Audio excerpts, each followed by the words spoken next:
Hello, good evening guys, and welcome back to the channel. Yes, here we are for another Microsoft Flight Simulator video. But just before we get into things, I just want to say that last week, I do apologise being a little bit light on the videos, but I was having some work done on my house and I was on holiday and the weather was good, and I ended up spending time doing other stuff, and I thought, you know what, I'm going to take a little break, and I didn't actually record any videos. This week I'm going to try and catch up a little bit. So anyway, as I'm saying, on this Sunday evening, you will be looking out, and some of you may recognise this cockpit, some of you may not. If you'd watched my video from the previous week, you would have watched me flying the Airbus H135 helicopter. It's the first helicopter I've tried in Microsoft Flight Simulator, and I actually said that for sightseeing or viewing scenery in Flight Simulator, it was the only way to do it. Now I need to eat my words, because today I was just flicking through my emails and I saw a newer aircraft from Orbx, and it really caught my eye because it is a bit of an odd aircraft. So what we're going to do, we're just going to jump to an outside view and I'll just give you a quick look at the aircraft. Guys, so this is just an outside view of the aircraft. This is an EA-7 Edgley Optima aircraft, and it just really caught my eye. It's a bit of a bizarre aircraft. It almost looks like a helicopter cockpit has been stuck onto a jet engine with a UAV like drone wing tail orientation to it. We're just going to have a quick look around the aircraft. Just want to let you know this doesn't have a jet engine. It's actually a propeller aircraft housed inside that cowling there to give it its drive and thrust. Does look like a jet, but it's actually not. The tail end of the aircraft is all like a fixed wing and all in one unit that's bolted to the wings. And as you'll notice in front of you, the aircraft canopy is almost like a London Eye bubble, almost like a helicopter cockpit. And the view from this cockpit is like no other aircraft I've ever flown before. And this is what suckered me. I thought, I've got to get this aircraft. Now Orbx have marketed it saying that if you want to view their enhanced city scenery, this is perhaps one of the best aircraft to view the scenery, especially from within VR. Now if you know my whole story in Microsoft Flight Simulator, I'm waiting until the actual Flight Simulator program brings us a better VR mirror, so they can then use a 4K mirror rather than the Windows Mixed Reality 1080p. But anyway, that's a different story. But because I'm so impressed and you have to sort of see this from VR, I am going to do another VR video today. What I'm going to do, we're going to jump into the cockpit in a minute. I'm just going to go through the startup procedure, get it started up, and then we'll taxi out and flip over to the VR. But guys, this aircraft, configured to about 40% throttle and full fuel tanks, can run in the air for about 8 hours. This is an aerial reconnaissance aircraft used for, you know, surveys, photography, all sorts of stuff. Developed in the UK, I think in about the 1980s. Not many of them was built. It's passed over a few owners. There is another company looking to produce them and maybe produce them with different engine variants. That's all the information I've currently got on the aircraft. I pretty much bought this and jumped into it. Guys, this is so easy to fly, and if you want to view scenery in Microsoft Flight Simulator from an aeroplane, this is the one to do. Right, we're going to jump into the cockpit and we're just going to get this started up. Right guys, so we are within the cockpit. I'm just going to zoom out just a little bit. This is a 3-seater aircraft. In VR you really get a sense of the dimensions. So it's a cramped aircraft, that's for sure. Pilot and the center console's very much orientated to the left. You've then got the co-pilot seat, and you've got a spare seat for a passenger. So this is a 3-seater aircraft. What I like about this, guys, and although the airtime on the aircraft, the hours it's flown, is quite low, I love how they've done this. It makes it look quite worn and a used aircraft. How on the rudder pedals the paint's rubbed away, and on the edge of the levers it's all looking a bit worn and a bit weathered. I just think it gives it character. So what we're going to do, guys, we're just going to get this started up. So if we come up to the top here, we're just going to turn the magneto to both. Well, then I'm going to drop down here. I'm going to turn the battery master on, the generator on. If I'm doing this in the wrong order, guys, don't shoot me down. This is just what I'm doing to get things started up. We're going to put the navigation lights on and the strobe lights on. We'll pop the taxi lights on. The next thing I'm going to do, if we look down, I'm going to set the left fuel tank shut-off valve to open. We're going to open the right tank. We're going to put the mixture up to 100%. We're then going to put the fuel pump on for a short time.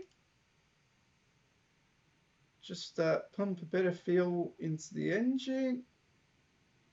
Switch fuel pump off. And now we're going to push the starter button. And there we go, we are up and running.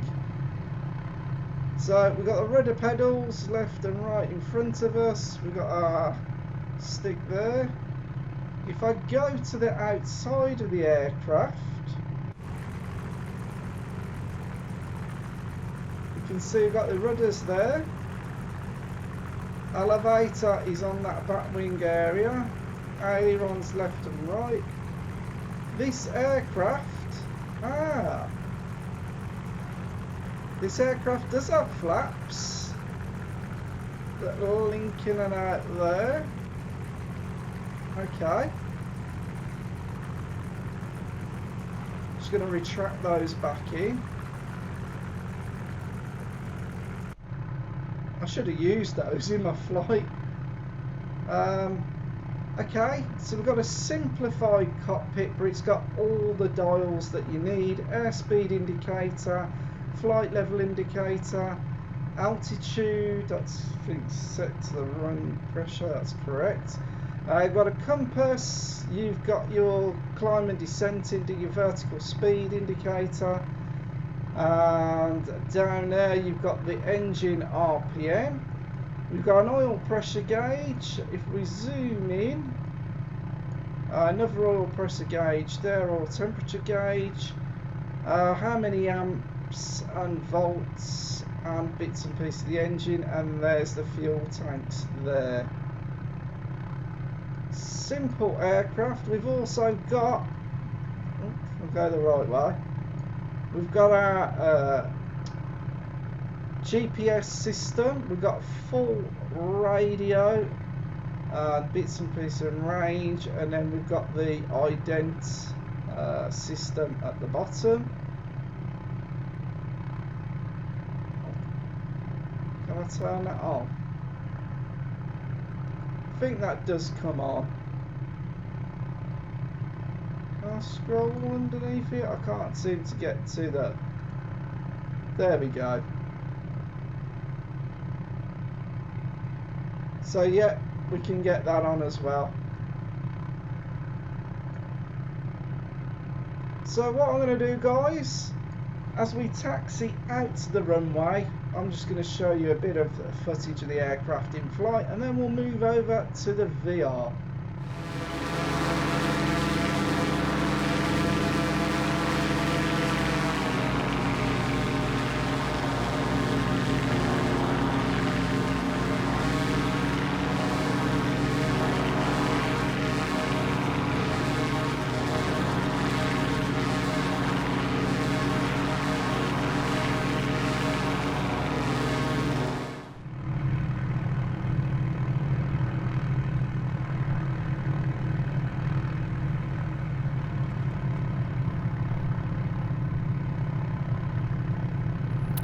Okay guys, here we are for the VR part of the video. Slow us down a bit here. So we've been told to taxi to the threshold of runway 06. And it's just coming up to 5:45 in the evening. This is live. And we're just going to pull up here, and if the AI does... Tower Helston on 777 ready at runway 06 departing straight out. Helston on 777 altimeter 30.24 at 12. Right. Departing straight out approved. Cleared for takeoff runway 06. Sorry guys, just had to do that to get... Takeoff runway 06 Helston on 777. Just had to get the altimeter set there. Right. Let's, we've been cleared to depart straight out, checking left. There we go, get moving. There's no traffic, nothing coming in. Clear to our right. Guys, this is just such an easy aircraft to operate. The visibility, I'll go over that once we get up into the air. Just going to get us turned around here. Lined up. Right, here we go, full power.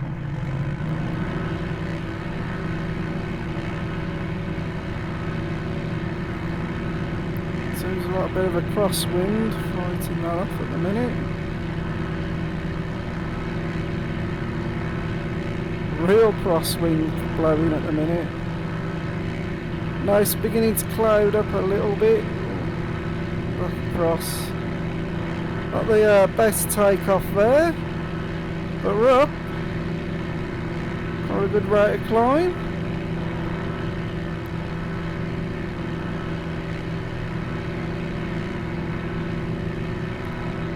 So here we are heading out. There is Edinburgh International, or Edinburgh Airport to our right. We have got a guy on the runway there. He's flying out the wrong way. Right, I'm just going to throttle back slightly. We're going quite a bit of height there. There we go. Let's just throttle off. We'll trim the aircraft out.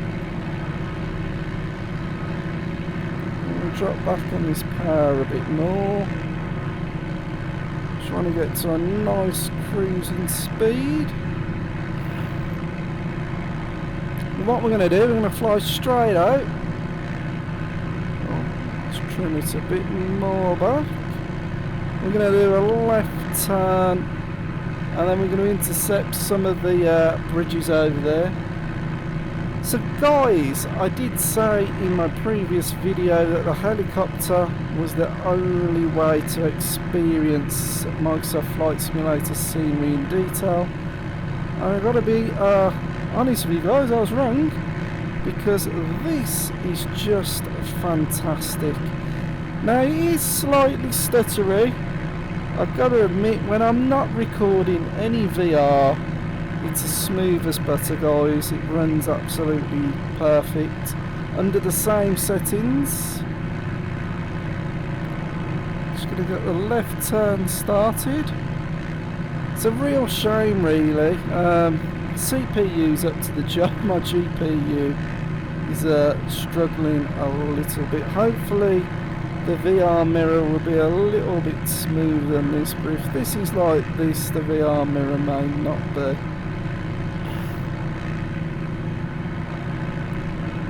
So what we're going to do, we're going to fly over the main bridges just by Edinburgh there. Unfortunately, I don't know the names of them. Now guys, this is like being in a massive bubble.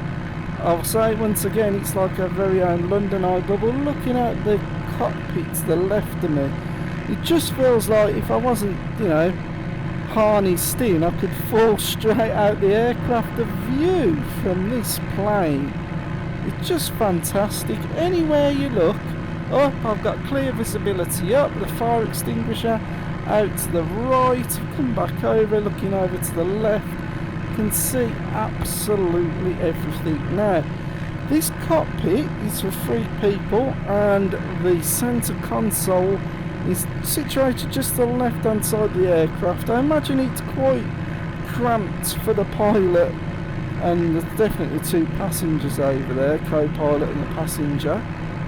But this is, I'm just going to drop back on the throttle a bit more. a reconnaissance aircraft. It's used for photography and other aerial surveillance, and it's so easy to fly, guys. This is the aircraft to view Microsoft scenery. Now, I would have said a helicopter, but to be honest, the helicopter can be just a little bit busy, whereas this is just simple. Get up and fly. And this is quite peaceful. It's quite surreal, actually. I'm just going to trim us up a little bit more. Now I've dropped back on the power. We're just flying over the bridges here. We'll just intercept over the land. I mean, this is just brilliant, guys. I do want to emphasise the performance of not recording at the same time as normally doing VR. Buttery smooth. It's just when I try and do everything at once, I think it's just a little overwhelming for the 2080 Ti. But this is stunning, guys. This is absolutely fantastic. I just love the cockpit in this aircraft. Very simplified, obviously. You've got your airspeed indicator, your flight level indicator, you've got your altitude, you've got a compass, you've got your rate and descent, you've got your full-on GPS, you've got all your radio and aircraft system. Looking up down there, we've got volts and oil pressure, we've got the RPM, we've got the fuel gauges. Now, one of the things about this aircraft, if you fly it in its optimal settings, I think it's about 40% throttle and about 70 knots, this can fly in the air for about 8 hours without having to touch back down in that time. That is just amazing. Alright, there's one caveat to this aircraft. You're not going to be taking in a lot of area at pace. But, that being said, it just gives you time to just view and appreciate everything in the local area. I mean, for my age, I really need to get up to Scotland. I've never been this far north, and really, I should get up here and come and view this because it is absolutely beautiful. I say, guys, I hope this is not too stuttery for you guys on the mirror, but it's flyable, but much better when I'm not recording. Now, if you've watched my last video, you would know I did try and go for an RTX 3080 Ti. Sadly, that was a bit farcical. It wasn't just me, my friend was going for one as well. Neither of us. No. I got as far as clicking add to basket to instantly told stock was gone. I think it was gone in seconds, and of all the RTX 3080 Ti listed on the site, I think I only saw about 2 models that could add to basket. It was a bit of a poor show, to be honest. This is just so cool. I mean, it really is. I mean, sadly, from the VR mirror, it's not going to translate what I'm actually seeing. I'm actually in the bubble of this canopy, and this canopy is one of the best canopies of an aircraft I've used in Flight Simulator. You got your visibility down below, left, right, up. It's just amazing. This is now my go-to aircraft for just doing sightseeing in Flight Simulator. I did say I wasn't going to do many more VR videos until Microsoft sorts out the VR mirror, and I do get a better GPU, but I just had to share this with you guys. I'm not going to make this an absolutely really long video. I'm coming back up on the airport. What I need to do, sorry, I actually need to make sure I push the right button on the keyboard. What I want to do, I'm going to request to land. So we're on at Edinburgh. Edinburgh Tower, Hellspawn 7777, 700 feet to land.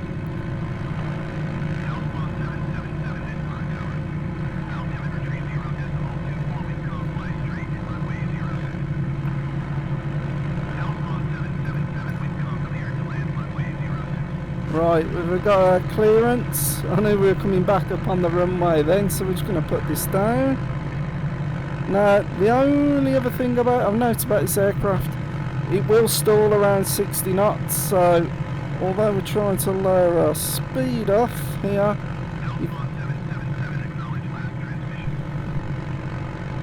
oh, come on mate, I thought you were doing this for us.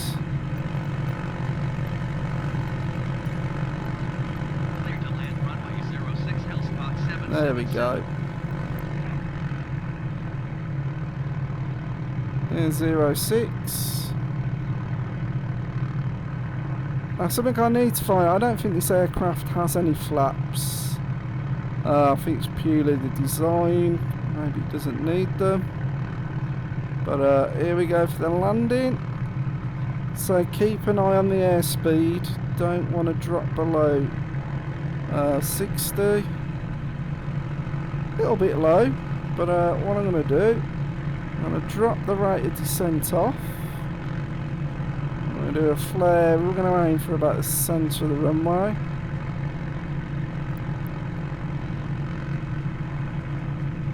There we go.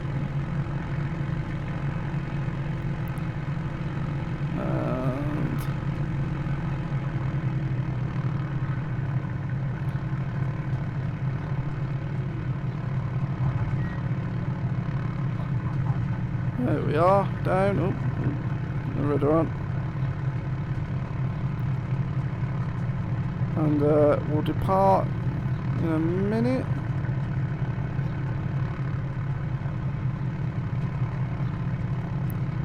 We'll go a bit further up.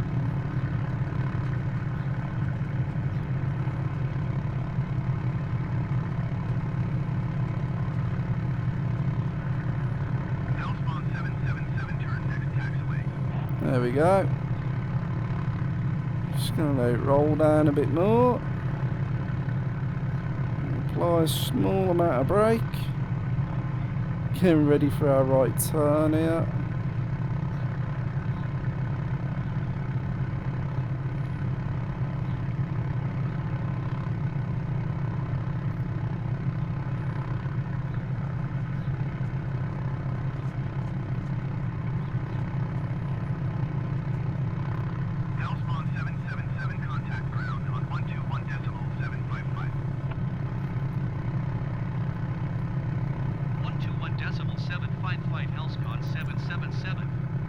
Right, let's acknowledge that for us. So we're just going to come over to the left. We're going to go for the GA parking, which is just over here.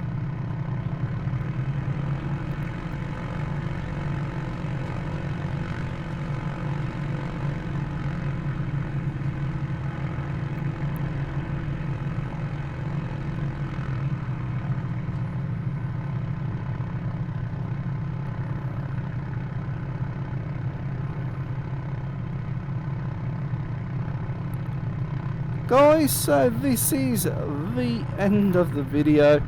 If you got this far and you've enjoyed it, please consider subscribing to the channel.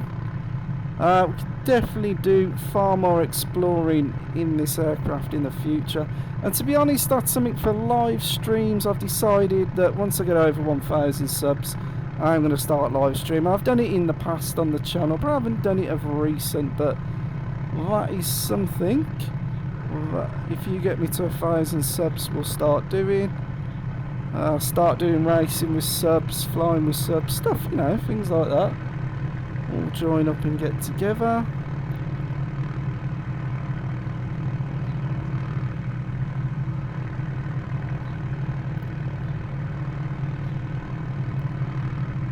I was heading, yeah, I'm heading over here.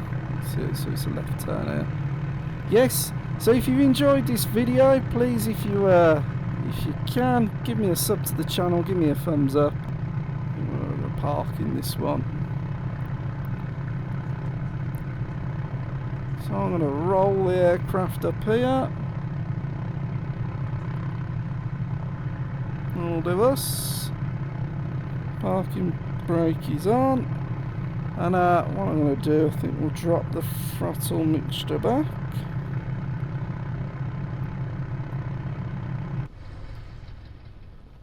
There we go. Shake as we stop. Magneto off. Just going to turn them off, and that is the end of the flight. Thank you guys, thank you very much for watching. As I say, more videos to come, and I'll see you soon in the next one.